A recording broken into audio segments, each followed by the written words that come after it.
ça fait bien ici, j'en suis certain, c'est dans ta tête, quoi, c'est là-bas. Gloire à Dieu. Je vous voyais trop, mais je vous vois bien. Amen. Filme-moi ça, la dame là-bas. Viens, viens, descends, descends, descends. C'est dingue, hein, c'est incroyable. Mais comment Dieu fait ça? Viens, ma soeur, descends, descendez pas, sois pas timide. Alléluia. Après, tu viendras toucher ton chèque. Hein. En fait, je l'ai payé pour dire ça. Hein. Comment vous vous appelez? Jessica, je porte des lunettes parce que je vois mal de Ouais. loin maintenant. Et maintenant, tu vois clair, là? Oui, je vous vois bien. Gloire à Dieu, gloire à Dieu. C'est génial. Amen, amen. Frères et sœurs, nous sommes à Ferral, on est en train de prêcher l'évangile, merci, vous pouvez aller vous asseoir. Le Saint-Esprit est en train d'agir, il y a des guérisons qui se produisent. Et moi-même, je suis dans l'étonnement, je suis comme un gamin au pied du Seigneur. J'aime tellement voir Dieu agir par son esprit. C'est l'amour de Dieu qui se manifeste. Et il veut sauver ton âme, il veut t'arracher du feu de l'enfer. Est-ce que tu as donné ta vie à Jésus? Alors, si tu ne l'as jamais fait, fais-le maintenant. Applaudissez le Saint-Esprit. Aux armes, citoyens des cieux, formez des bataillons de Dieu. Marchons, marchons dans la lumière. Satan est sous nos pieds. Allons, enfants de la patrie céleste, le jour de gloire est arrivé. Amen. Et il est écrit, puis il leur dit, Jésus, ressuscité, il est en train de parler à ses disciples, il dit, puis il leur dit, allez par tout le monde et prêchez la bonne nouvelle à toute la création. Celui qui croira et qui sera baptisé sera sauvé, celui qui ne croit pas sera condamné. Voici les miracles qui accompagneront ceux qui auront cru en mon nom.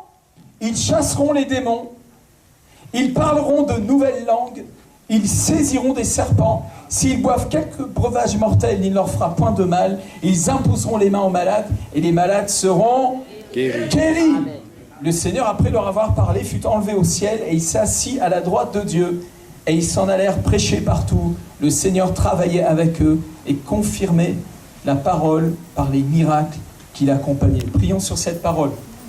Seigneur, merci pour ta présence au milieu de nous cet après-midi. Ta parole dit que là où nous sommes assemblés 2 ou 3 en ton nom, tu es au milieu de nous. Tu as promis, Seigneur, d'être avec nous tous les jours jusqu'à la fin du monde. Et tu es là, Seigneur. Je sens ta présence, mais même si je ne la sens pas, je sais que tu es là, Seigneur. Amen. Tu es fidèle, Seigneur. Je te remets chaque personne qui va entendre ta parole cet après-midi dans cet endroit. Que leur cœur soit touché. Que ton esprit les visite, Seigneur. Seigneur, étends ta main encore une fois et permets qu'il se fasse des signes, des prodiges et des miracles au nom de Jésus. Et l'Église dit Amen. Amen. Alors, combien vous étiez là hier soir? Il s'est passé des choses, Il y a, la puissance de Dieu s'est manifestée, il y a eu des guérisons. Et puis, j'ai appris qu'il y a eu des gens qui ont un signe en tant qu'ils sont ces personnes qui ont eu de l'or sur les mains. Est-ce que vous pouvez me raconter un petit peu, là, une d'entre vous, le papa, là? C'est toi le papa? Viens descendre, s'il te plaît. Seigneur, il fait des signes, des miracles, pour nous étonner. Vous vous rappelez du mot que je vous ai appris hier soir? Étonnement. Soyez étonnés de ce que Dieu fait. Alors, comment tu t'appelles? Étienne. Étienne, donc vous étiez tout en famille hier soir ici. Qu'est-ce qui s'est passé hier soir? Vous êtes avancé pour la prière? Qu'est-ce qu'il y avait? On s'est avancé pour la prière, tout ça, vous allez me dessus. Alors, c'était pour le baptême du Saint-Esprit, pour le salut? Oui, pour le baptême du Saint-Esprit. Ok. Alors donc, combien ont été baptisés du Saint-Esprit là? Il y a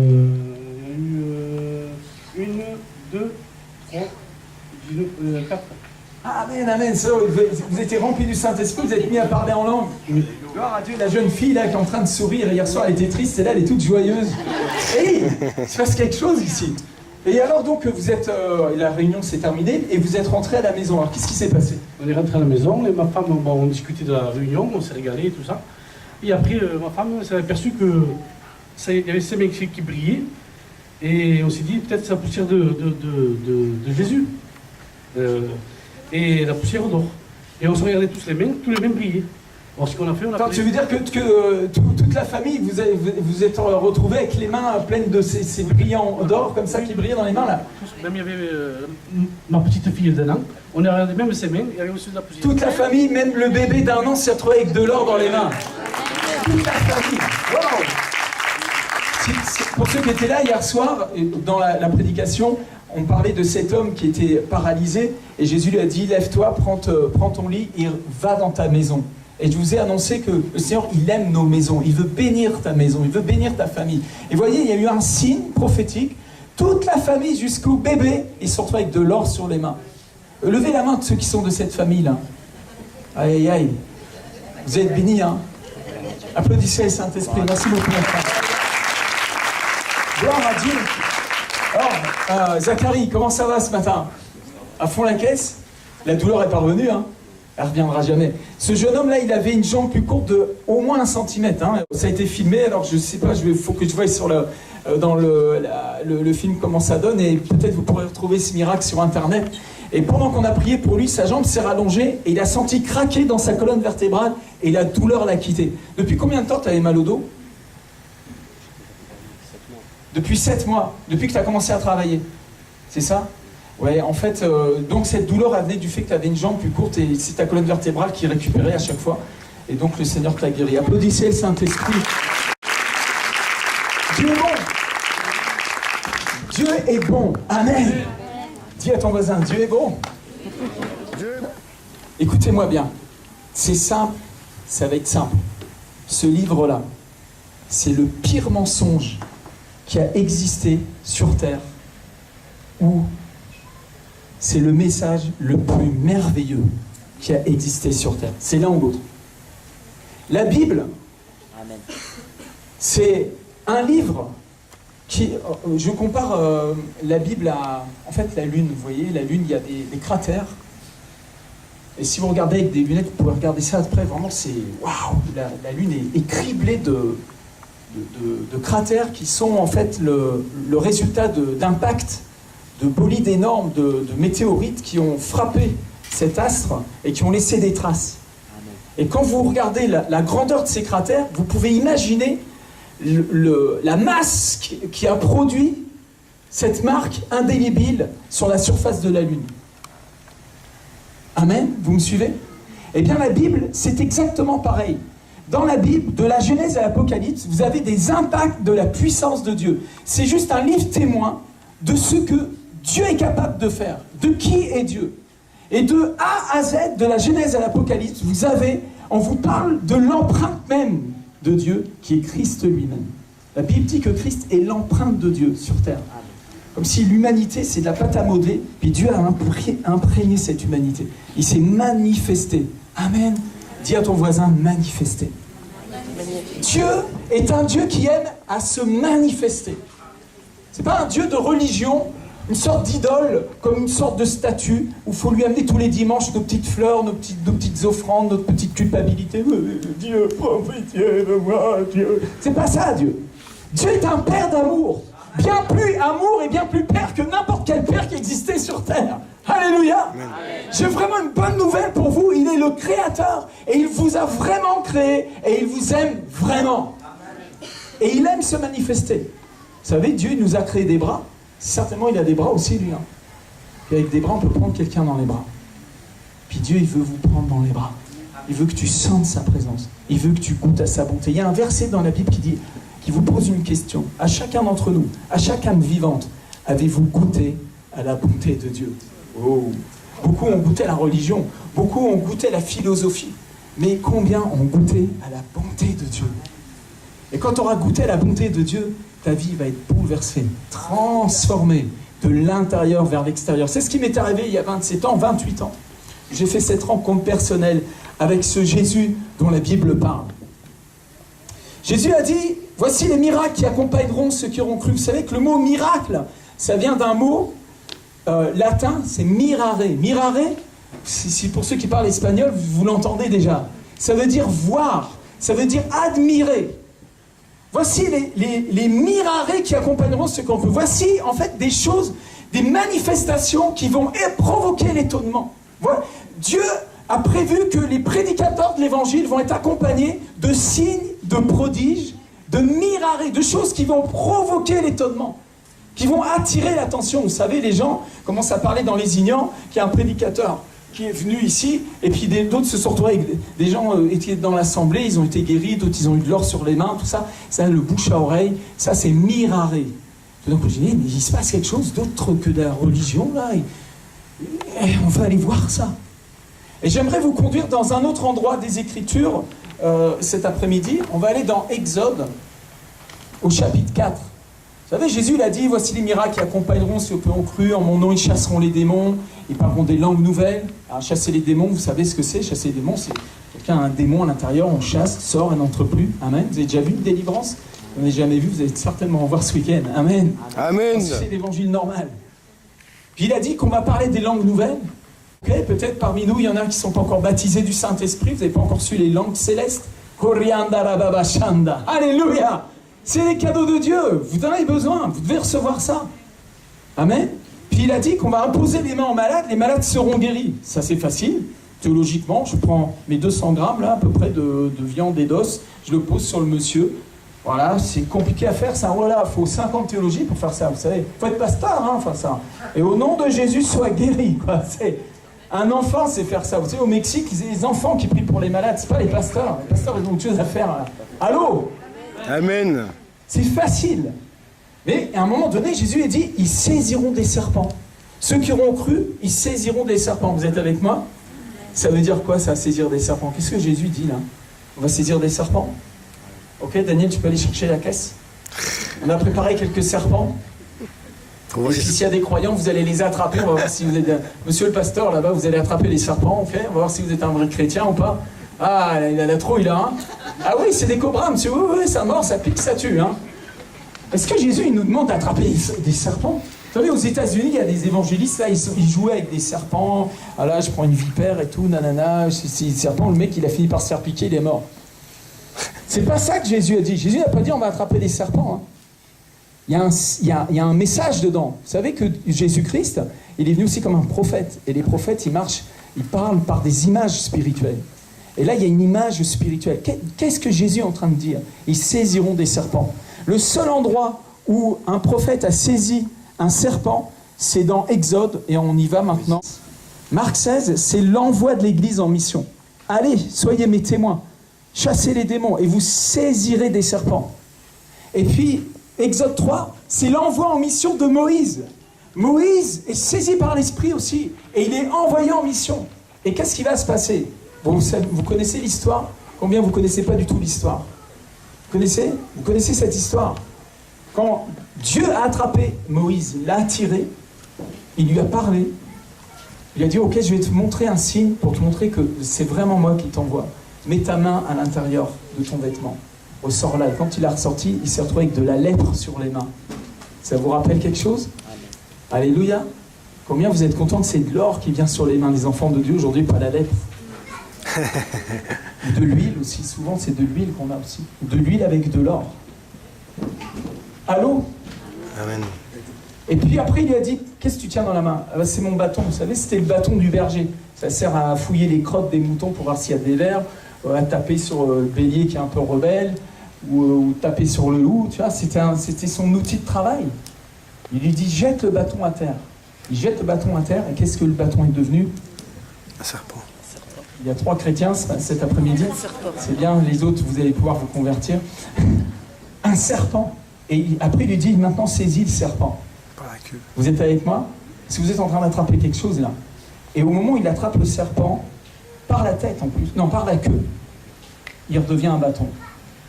Et avec cette puissance des signes, Dieu a envoyé Moïse confronter Pharaon. Alléluia! Alléluia!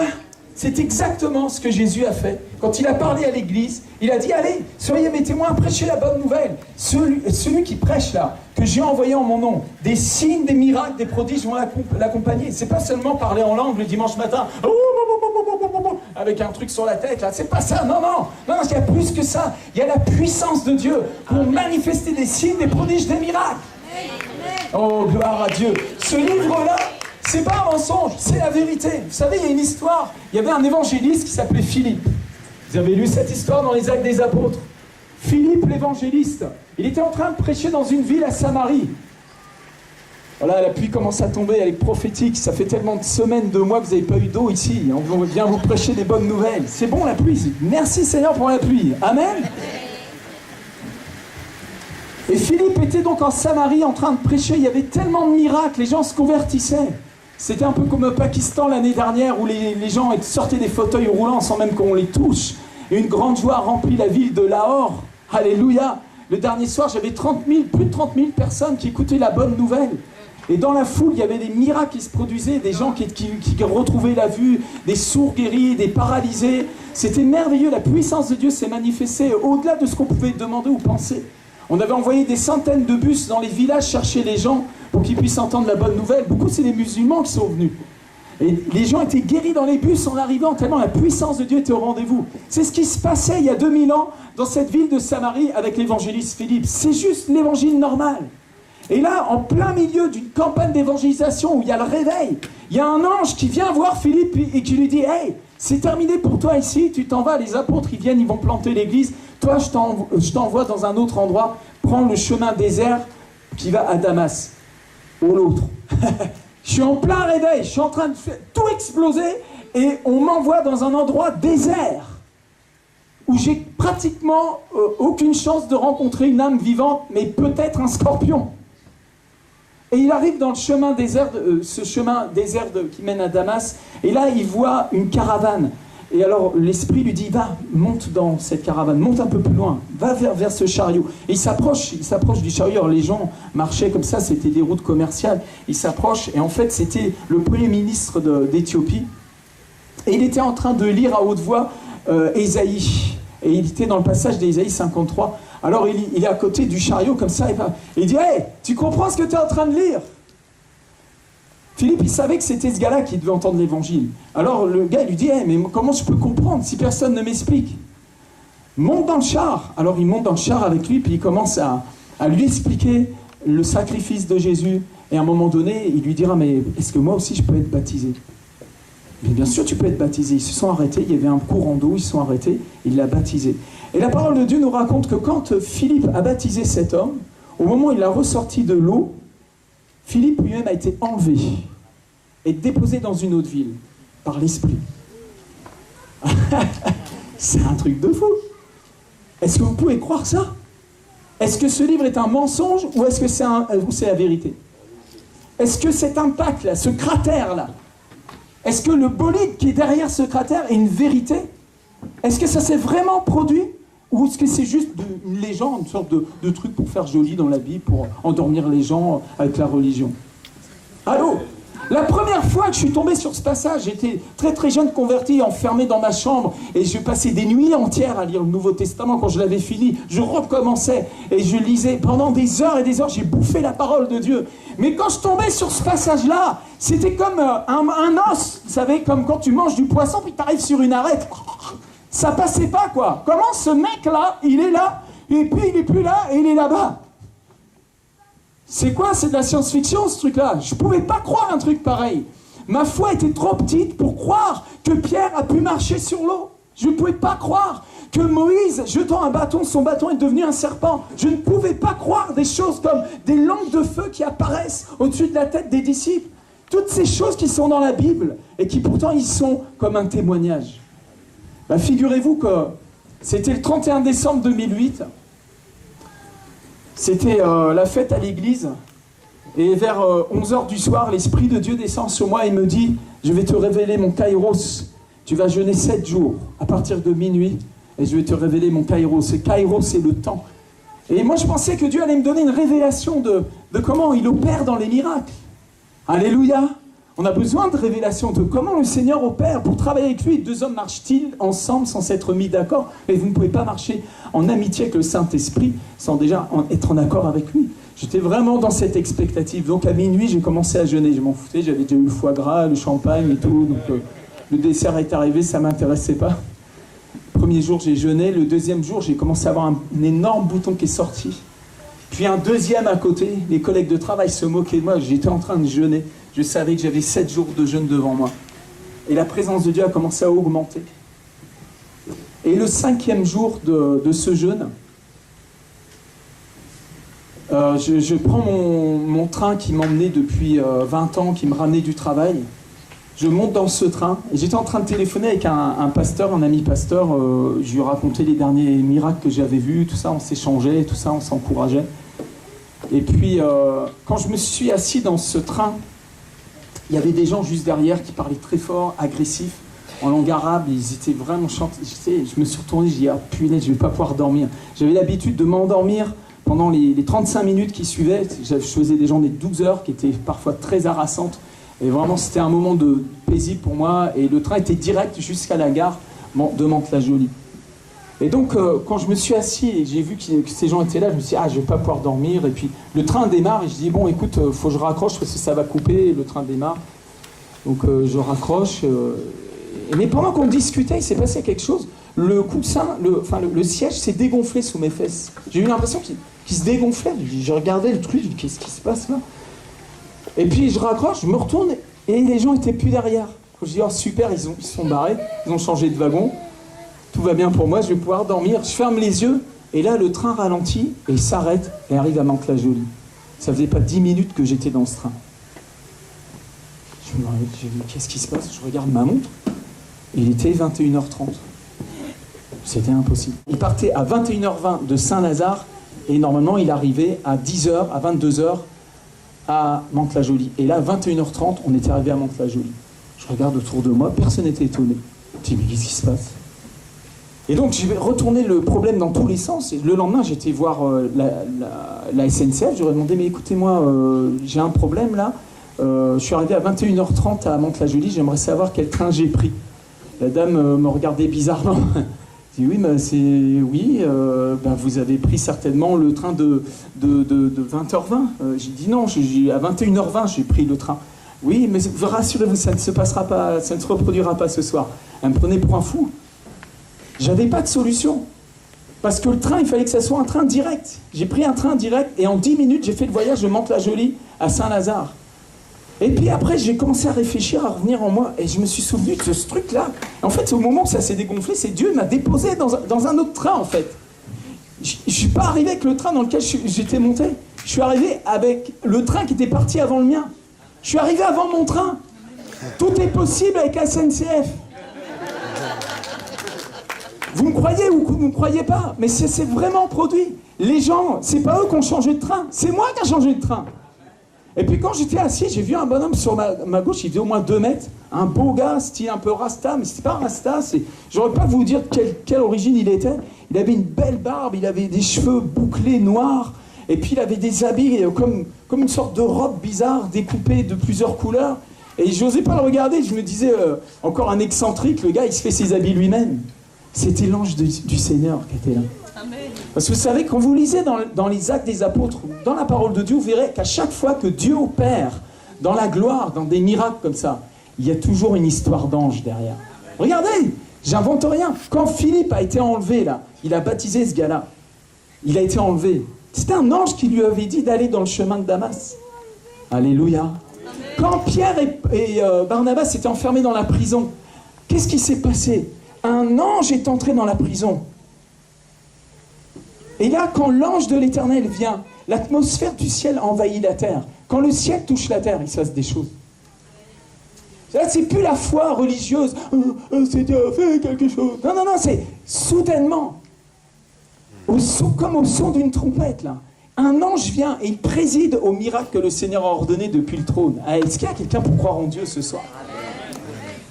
Cette histoire de Philippe, je l'ai vécue.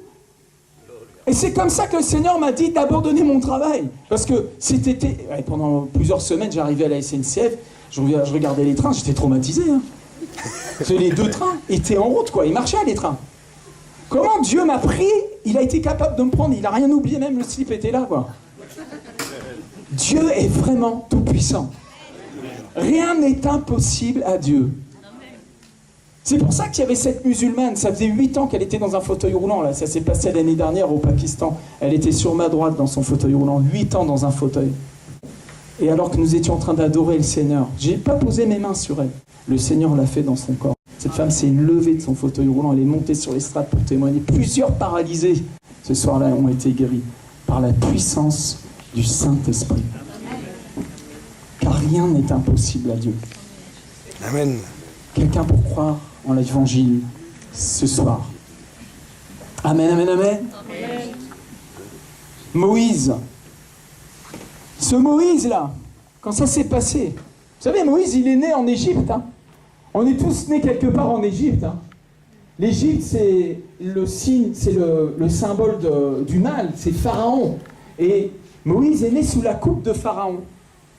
Il est né esclave. Et nous sommes tous nés esclaves. La Bible dit que tous ont péché et sont privés de la gloire de Dieu. Tout être humain qui naît sur terre, il naît dans le péché. Le psalmiste, il dit, je suis né dans le péché. Amen. Le mal s'attache à l'être humain, c'est dans ses gènes, quoi. Nous sommes nés pécheurs. Et toute âme a besoin d'un sauveur. Et quand Moïse a voulu rentrer dans sa destinée, parce qu'il savait au fond de lui qu'il était appelé comme un prophète, une voix pour délivrer son peuple, il a essayé d'entrer dans sa destinée, mais avec sa chair. Vous savez, ça c'est la religion. On essaie d'entrer dans la bénédiction, mais avec notre chair, avec nos moyens personnels, avec notre raison, avec nos raisonnements. On essaie de raisonner Dieu. Puis tant qu'on essaie de raisonner, on ne peut pas trouver, parce que Dieu est un esprit, c'est pas un raisonneur. Dieu est un esprit et il cherche des adorateurs. En esprit et en vérité. Alors comme il s'est flanqué sa vie contre le mur de sa raison, contre le mur de sa propre limite, à cause du péché, eh bien il a commencé à fuir Dieu, à fuir sa destinée. Et combien d'enfants de Dieu fuient, combien d'hommes, de femmes fuient Dieu, comme Adam, après le péché, quand Dieu est descendu dans le jardin pour rencontrer Adam, il s'est caché derrière un buisson, vous vous souvenez ? Amen. Et il est caché derrière un buisson. Adam, où es-tu? Où es-tu? Et il se cache derrière le buisson. Où es-tu, Adam? Le cœur du Père est en train de chercher cette communion, cette douce communion. Et là, il a peur. Ah, mais j'ai eu peur. Pourquoi tu as eu peur? À cause du péché. Et c'est justement sur un buisson que Dieu va choisir de se manifester à Moïse. Il met le feu sur le buisson. De façon à ce que non seulement le buisson ne puisse pas servir à se cacher de Dieu, mais que le buisson même serve à attirer Moïse. Moïse est en train de s'occuper des moutons de son beau-père. Nous lisons ça. Moïse faisait paître, au chapitre 3, le troupeau de Jéthro, son beau-père, sacrificateur de Madian. Il mena le troupeau derrière le désert et vint à la montagne de Dieu, à Horeb. L'ange de l'Éternel lui apparut dans une flamme de feu, au milieu d'un buisson. Moïse regarda et voici, le buisson était tout en feu et le buisson ne le consumait point. Moïse dit, je veux me détourner pour voir quelle est cette grande vision et pourquoi le buisson ne se consume pas. Un miracle, un signe va attirer l'attention de Moïse. Et Dieu veut que l'Église soit ce buisson ardent. Un buisson où il y a des signes, des miracles. Seigneur, opère des miracles encore parmi nous. Amen. Des signes, des prodiges. Et vous savez, c'est pas que dans les réunions, au moment fort de la réunion que Dieu opère. Vous voyez comment cette famille, rentrant chez eux et rendant grâce au Seigneur de ce qu'ils avaient vécu hier soir, et bien soudainement le Seigneur les a bénis en mettant de l'or sur les anges du Père jusqu'au petit dernier. Amen. Vous l'aviez demandé? Vous l'avez rien demandé, vous êtes tombé dessus comme ça, souverainement. Ça, c'est vraiment le Seigneur. Il fait ce qu'il veut, avec qui il veut, où il veut, quand il veut, comme il veut. Arrêtons l'esprit de contrôle. Arrêtons d'essayer d'enfermer Dieu dans une petite boîte. Vous savez, l'Église catholique, on a enfermé Dieu dans une petite boîte avec une petite bougie devant, en guise de chien de garde. Pendant des années, j'ai cru que Dieu était enfermé dans la boîte. J'étais là, à genoux, devant cette boîte. Et j'attendais que Dieu sorte de la boîte. Mais il ne pouvait pas sortir. Parce que seul le prêtre avait l'autorité. Lui, il avait la clé. Je ne sais pas d'où il la sortait. Il ouvrait la boîte et il a non, Dieu sort de la boîte. Non, mais vous rigolez, mais c'est tellement triste en réalité, parce que c'est mettre Dieu en prison. Puis on vient le dimanche matin lui offrir des oranges, parce qu'on vient faire une visite à Dieu en prison, le dimanche matin. Vous savez, les évangéliques ont fait un peu pareil. Hein. Au lieu que ça soit une boîte tout en or avec une petite bougie, c'est une boîte crânienne. C'est dans notre cervelle qu'on l'a enfermé, Dieu. Ou dans notre petite doctrine, vous savez. Oh. Vous savez, on enferme Dieu dans des concepts, vous savez. Qui est capable d'avoir Dieu dans sa poche? Dieu ne veut pas être dans ta poche, il veut être dans ton cœur. Amen. Puis puis il veut y régner en paix, en shalom, dans le shalom. Amen. Regardez l'histoire de Moïse, comment il était attiré par ce buisson ardent. Et puis quand il est arrivé, tout d'un coup, la première chose qu'il a eue comme révélation, c'est la sainteté de Dieu. Et oh, arrête-toi là maintenant, enlève tes chaussures, cet endroit est saint. Et il a une révélation de la sainteté de Dieu. Moïse est en train de commencer à toucher sa destinée éternelle. Et puis juste après la révélation de la sainteté, lisez dans le texte, il a la révélation de la compassion de Dieu pour son peuple qui est en train de souffrir sous l'esclavage de Pharaon. Combien vous souffrez sous l'esclavage de Pharaon ici? L'esclavage de Pharaon.